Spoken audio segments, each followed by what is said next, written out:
أنت الرسول الأحمد، أنت النبي محمد، أنت الأمين على الورى، ذكر يطيب ويخلد، ذكر يطيب ويخلد. بسم الله الرحمن الرحيم. الحبيب عليه الصلاة والسلام يودع أمته، وقد قال: إذا أصيب أحدكم بمصيبة فليتذكر مصابه بي فإنها أعظم المصائب. حج عليه الصلاة والسلام وخطب أصحابه في موقف عظيم مهيب، وذكرهم بحقوق الله عز وجل وحقوق العباد، وقال: إن دماءكم وأموالكم وأعراضكم عليكم حرام كحرمة يومكم هذا في شهركم هذا في بلدكم هذا. ويوصي أصحابه فيقول لهم عليه الصلاة والسلام: خذوا عني مناسككم فلعلي لا ألقاكم بعد عامي هذا. كأنه يؤذنهم عليه الصلاة والسلام أن الأيام صارت قليلة، وتنزل عليه آيات تحمل في طياتها نعية. وإن كانت الآية نعمة من الله عز وجل أن يكمل لأمة محمد عليه الصلاة والسلام أمر دينها: اليوم أكملت لكم دينكم وأتممت عليكم نعمتي ورضيت لكم الإسلام دينا. فيبكي عمر بن الخطاب رضي الله عنه، فيقول له النبي عليه الصلاة والسلام: ما يبكيك يا عمر؟ ليش تبكي يا عمر؟ قال: يا رسول الله، أبكاني أننا كنا في زيادة من ديننا، أما إنه ما تم شيء إلا نقص. فيقول له عليه الصلاة والسلام: صدقت. هذه النظرة نظر بها عمر رضي الله عنه من فقهه وإلهام الله عز وجل له. ويرجع عليه الصلاة والسلام المدينة بعد حجه، وبعد حجه عليه الصلاة والسلام بقرابة 81 ليلة يمرض عليه الصلاة والسلام، يشكو من رأسه، فيخبر مولاه أبا مويهبة، يقول: إني قد أمرت أن أستغفر لأهل البقيع فانطلق معي. فيمشي معه أبو مويهبة، يمشي مع النبي عليه الصلاة والسلام، فيأتي أهل البقيع، يعني كأنه يودع الأموات والأحياء، فيقول: السلام عليكم أهل الديار، يرحم الله المستقدمين منكم والمستأخرين. أقبلت الفتن كقطع الليل المظلم، يتبع أولها آخرها، الآخرة شر من الأولى. ثم يقول: وإني بكم إن شاء الله لاحق. ويرجع عليه الصلاة والسلام ويدخل على عائشة وهي تشكي من رأسها، فيقول: بل أنا والله يا عائشة ورأسها، بل أنا والله يا عائشة ورأسها، اللهم صل وسلم عليه. ثم يمازحها عليه الصلاة والسلام، يمازح عائشة مع أنه يتوجع ومريض. قال: وما عليك يا عائشة لو مت فغسلتك وكفنتك وصليت عليك. قالت: والله يا رسول الله كأني قد فعلت، يعني مت، إذ دفنتني ثم رجعت إلى بيتك وعرست فيه ببعض نسائك. فيتبسم عليه الصلاة والسلام، شيئا فشيئا يزيد عليه الوجع. ثم أيام ما عاد قدر يخرج للصحابة.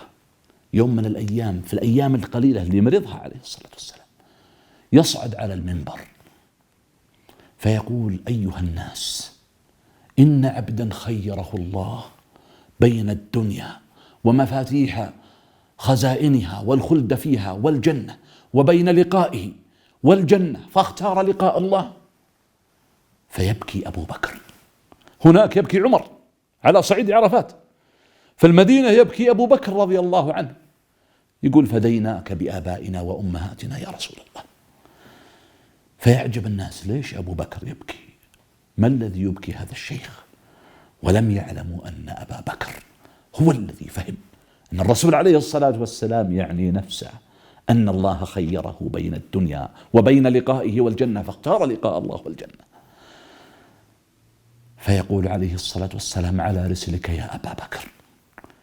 ثم يقول كلمات نحفظها لأبي بكر، قال: إن من أمن الناس علي في صحبته وماله أبو بكر،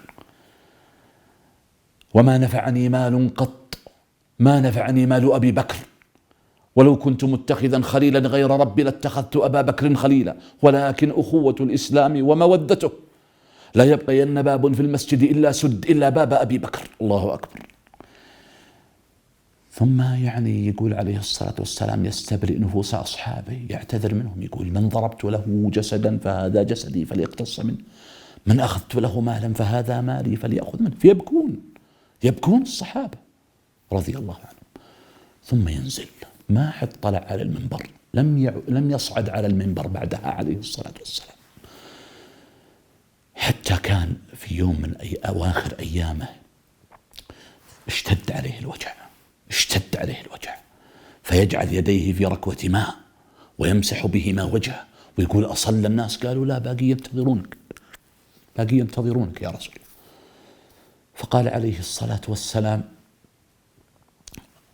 أصلى الناس فتغلبه الحمى، قال أريقوا علي من 7 قرب لم تحل أوكيتهن لعلي أعهد إلى الناس.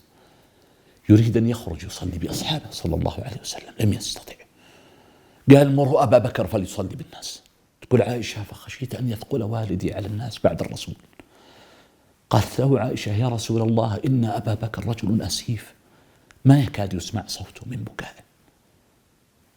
يا رسول الله ما يسمع صوت أبي بكر. تقول ما خشيت إلا أن يثقل أبي على الناس، ما يخرج لهم الرسول ثم يتقدم أبي. قال يأبى الله ورسوله والمؤمنون إلا أبا بكر إن كن صواحب يوسف مروا أبا بكر فليصلي بالناس. لا إله إلا الله. ثم توالت الأحداث في أواخر أيامه عليه الصلاة والسلام. آخر شيء جعل يدخل يديه في ركوة ماء ويمسح بهما وجهه ويقول لا إله إلا الله إن للموت لسكرات، لا إله إلا الله إن للموت لسكرات. في أعظم المصائب مرت على أمة محمد عليه الصلاة والسلام، موت أعظم من خلق الله، موت خير الخليقة كلها وهذه البشرية صلى الله عليه وسلم. تقول عائشة أرخيت سمعي سمعته يتكلم بكلام، قال مع الذين أنعم الله عليهم من النبيين والصديقين والشهداء والصالحين وحسن أولئك رفيقا. قالت فقلت والله لا يختارنا. وفاطمة تقول وكرب أباه، فقال يا فاطمة ليس على أبيك كرب بعد اليوم، ليس على أبيك كرب بعد اليوم. وتخرج تلك الروح العظيمة الطاهرة الشريفة أزكى الأرواح وخير القلوب يتوقف صلى الله عليه وسلم ليلقى ربه، جمعنا الله به في دار كرامته ومستقر رحمته. أنت الرسول الأحمد، أنت النبي محمد، أنت الأمين على الورى، ذكر يطيب ويخلد، ذكر يطيب ويخلد.